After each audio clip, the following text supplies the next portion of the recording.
Here we are, folks.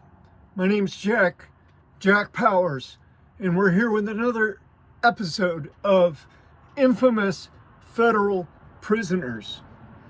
And this particular federal prisoner, like many other federal prisoners, has a lot of backstory. This is just going to be an eye-opener. I mean, this is a real tale. They made movies about this. They wrote books. This is about Carl Cat Eyes Lockhart. He was from Shelbyville, Kentucky. He came into Leavenworth about the same time I did, I think a little bit after. I got there in September of 1990. I think he got there a little bit later, I'm not sure. Not good on dates and stuff. Around that time. So, and he was in for bank robbery. And he happened to be in B upper. And I think he's on B level 4 on the inside. And he was kind of hillbilly-ish. They call him cat eyes because his eyes were just like a cat's. They had that hazel coloring and kind of odd-shaped pupils, almost, like a cat's almost. At least at certain times it looked that way. And, he was kind of a happy-go-lucky type of guy. He really felt that he got a lot of time. They robbed a bank down there in Shelbyville or close to there. Maybe it was across the bridge in West Virginia. I don't know. I think it was United Bank or something. I don't know the name of the bank. But they got like $311,000. There were supposed to be 3 of them involved. And they all went to trial. And Carl and another guy were convicted, and the other guy, the third guy, the driver, supposedly was acquitted. So Carl ended up getting a shitload of time. It was an armed robbery, bank robbery, pretty good amount of money. And, they suspected it probably wasn't the first one. So they gave him some time. He came, I think, with 45 years or somewhere around the same time I had almost. And I had 42 at that time. And I think he had maybe a little bit more. But it was a long sentence. And so he wanted me to work on his case. I was working on people's cases, helping him out. He didn't have any money. He went to work in the plumbing shop, CMS. And, I would see him all the time. He was a close friend while I was at Leavenworth. And, in fact, Big Al Benton had been assigned to Cat Eye's cell as his cellmate right there at the end before I left. Big Al Benton was there. And they got along good. They got along really good. Big Al did his paintings there in the cell. And, did his little wheeling and dealing and stuff. And everybody was cool. So the story of Cat Eyes, though, goes way beyond just an armed bank robbery in West Virginia. Back in 1987, where $311,000 were taken. It involves the FBI agent who was assigned to investigate the case out there. His name was Putnam, Mark Putnam. And he was a young FBI agent. And this was like his first big assignment. The FBI sent him down there to this little country town to figure out what was going on. And so he had to go into the town and kind of look around and hang around and talk to people and try to develop sources and try to follow up on leads and make his reports and go through all the investigative procedures. I had a wife, Mark Putnam, the FBI agent. He was young, I think 26, 28 at the time, something like that. He had a wife, and I think he had a couple of kids, but at least he had a wife. And but he got involved with the girl, Shelby, who was actually one of Cat-Eye Lockhart's on-again, off-again girlfriends. And she became a confidential informant, formally, for the FBI in that investigation. And she also became the girlfriend, the secret mistress or paramour of FBI agent Mark Putnam. So, look,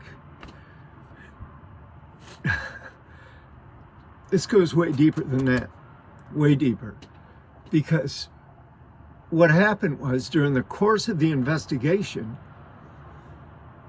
Shelby stated to Mark Putnam that she was pregnant and that it was Mark's child and that he was going to marry her because apparently he'd been telling her he was going to get her out of that small town. Here's a small town in Shelbyville, Kentucky. Small town girl. She doesn't have any resources. She doesn't have any real opportunities. She's stuck. And she's stuck in the muck. She really doesn't even want to be there anymore. And here comes this FBI agent, suave, sophisticated, moneyed up, taking her places, taking her out, wining and dining her, taking her to bed, probably giving her some good loving. And she put her full faith and credit in what he was telling her. And he was probably filling her with the same old sauce, right? Yeah, I'm going to leave my wife. I'm going to come and get you. I'm going to get you out of here. Don't worry, blah, blah, blah, blah, blah. And maybe he intended at the time, maybe not. Maybe it was just a come on. But that's what happened. So she ended up either getting pregnant or telling him that she was pregnant. I think she was pregnant. I think the medical reports, from what I remember, and I'm drawing off this 30 years ago, but I think she was deemed to have been pregnant with his child. So what does Mark Putnam do? He's faced with this predicament. I've got this CI who now, and I think the trial happened right along during this time when they were having their torrid affair. The trial happened and you know, the defendants were convicted. 2 of them anyway. There were 3. 1 was acquitted. The driver. So afterwards, he's ready to leave. Case closed. They're convicted. They're going off to federal prison for umpteen years. I'm out of here. Shelby says, wait a minute, not so fast, mister. I happen to be carrying your baby. And you're going to follow up with what you promised you're going to do. Or else I'm going to let everybody know that this is your child and what we've been doing and everything else. What does Agent Putnam do? FBI Agent Putnam decides to kill her. Yeah. Decides he has to kill her. He takes her out back in the secluded spot. I mean, he knows all the spots by then. And so does she. So he takes her out there. Probably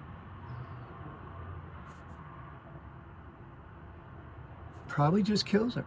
He chokes her to death.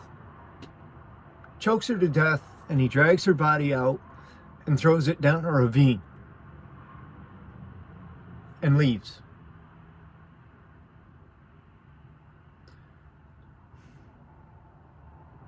later on, after he gets home and sees his wife and kids, and he starts having these really bad reactions to what he's done. At least he had a conscience. At least he had an active conscience after the fact. And it just disturbed him so much that he debriefed to his wife. And his wife made him go forward and confess to what he had done. And of course, you know, it's a different it's a different criminal justice system for law enforcement that gets caught in the wrong than it is for any regular citizen who gets caught in the wrong. Because the law enforcement, of course, is deemed to have been, it depends on what kind of case it is. I know there's some law enforcement, like, you could call it law enforcement, like, you know, the Ames case or something, where they just, you know, it was so embarrassing and so high up that they really just want to assassinate them or kill them or keep them in there until their flesh rots off their bones. There are cases like that, but when you've got a run-of-the-mill kind of a case, they're generally going to give them the benefit of the doubt. And that's what they did with Agent Putnam. They charged him under state law. They could have charged him under 15 different federal laws if they wanted to.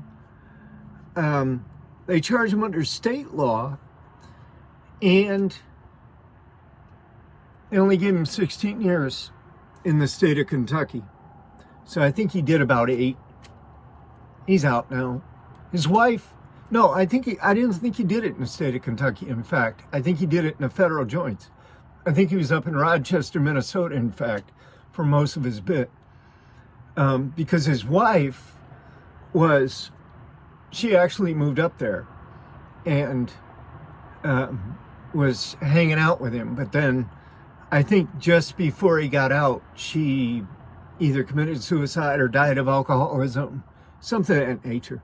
Remember, I'm just recalling this off the top of my head because I knew Carl Lockhart very well. I worked on his case for him. I helped him get out of prison.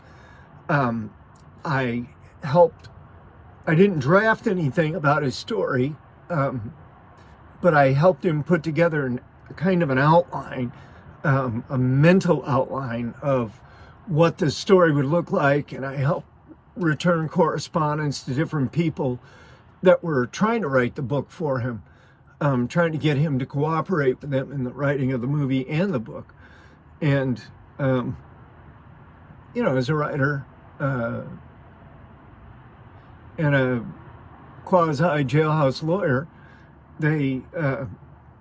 people would often come to me about things like that, and he did. He came to me and he befriended me, and you know, I thought he was a pretty cool cat. But speaking of cats and cat eyes, we had another incident at Leavenworth just before I was transferred, and it involved the cats that were on the yard. You know, there's a lot of old timers like Carl Bowles and Jesse, and there's another older fellow named Richard, and they had their cats. They would go out and feed them every day on the yard. They would play with them. They would, you know, they would take care of them. And a couple of them came up missing. They just didn't show up for their regular feedings. And then, now this is just a story, right? I don't know how true it is. I know they did come up missing. They said that they found cat skins, you know, the skins of the cats, in the dumpster behind food service. And then they were trying to blame it on these Chinese guys that were up on A level 5. that worked in food service. But I'm not propagating that. I'm just telling you anecdotally what was happening around the time when there was a lot of things converging. And I remember that incident because the guys were really livid. Those convicts were mad about that. I mean, you couldn't do anything to get them any more pissed off. And they probably would have killed somebody if they had any direct proof of any involvement. So that's why I don't think there probably was or wasn't enough proof. But in any case, Carl's a pretty good dude. I mean, overall. But what happens? He gets out of prison. He gets his sentence reduced. He gets out of prison, and lo and behold, it isn't but a few months, rearrested. There's another bank robbery. There's a charge of improper disposal of a corpse. We don't know what that's about. I mean, he's back in federal prison. Let's put it that way. And at least now he's in an FCI, which, of course, the FCIs a lot of times are more alive now than the penitentiaries are just as much. So I don't know if he's gotten any favors there. But I do want to talk about this aspect of serial bank robbers, because there is this profile among law enforcement, and it's statistically, I think it bears itself out. A lot of people that serve long sentences on bank robbery, they end up going back in for bank robbery. It's a strange phenomenon to me, because I'm scared to death of banks. I don't go anywhere around them if I can avoid them. And, I don't even think about anything like that anymore. So I know that